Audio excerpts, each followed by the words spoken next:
The Neon Museum is a time capsule that brings the Vegas you're nostalgic for back to life, and at dusk, it is downright magical.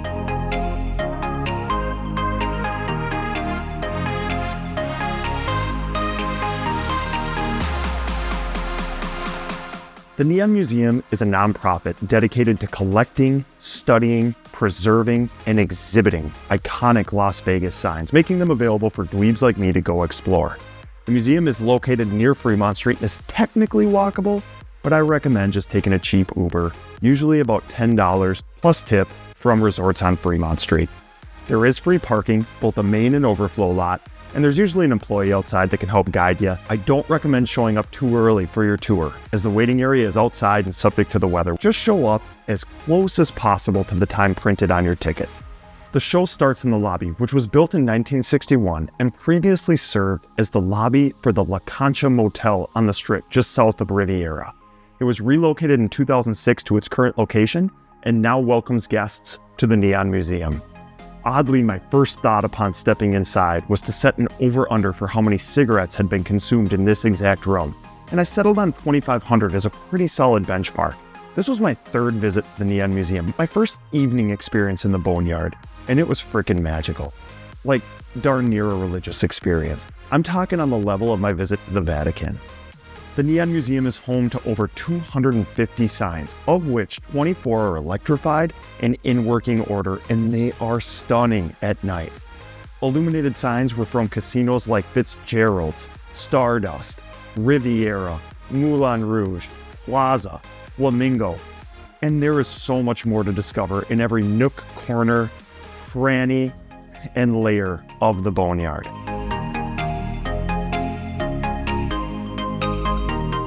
Self-guided tours at the Neon Museum currently start at $20 during the day and $28 at night, but there are slight discounts available for seniors, kids, locals, students, and veterans. If you receive food assistance, you can get into the Neon Museum for just $3 per person. Pretty good. Guided tours cost an additional $15 and are well worth the expense if you have yet to experience one. My first daytime visit to the museum was significantly enhanced by the information being doled out by our tour guide. There were so many signs that I would have walked right past without a second look if I wasn't being spoon-fed information, and it was fascinating. Rest assured, even if you opt for the cheaper self-guided tour, the Neon Museum positions employees around the boneyard, and they're available to answer your questions and educate you on what you're looking at.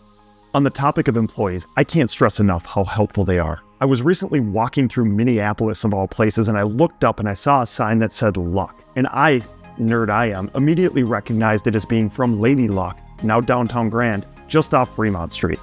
I shared the picture with an employee who walked the photo right over to a Lady Luck sign in the boneyard, compared the two, and confirmed it was authentic.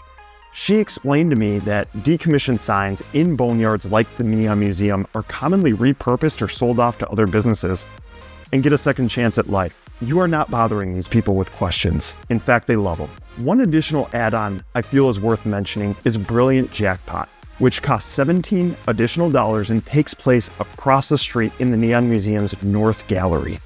Brilliant Jackpot is a light show that's choreographed to music and video and brings iconic Las Vegas signs back to life with projection technology.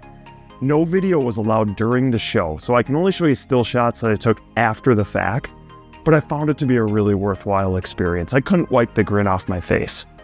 I'll link to my full Brilliant Jackpot review down in the description if you'd like to learn more. So what's not to like? And to be honest, you're not going to hear me with too many critiques of the Neon Museum. I personally think this place is heaven, but there have been followers on my social media pages that have commented with aspects of their visit that were disappointing, and I think that's fair to share. Number one is the size of the museum. It is a smaller museum. You are going to want to take your time and really look at the various layers of signs, ask questions of the employees, read the placards, better yet, take the guided tour. You're going to find that there is a ton of information packed into that small footprint. Number two, at night, only a few of the signs light up.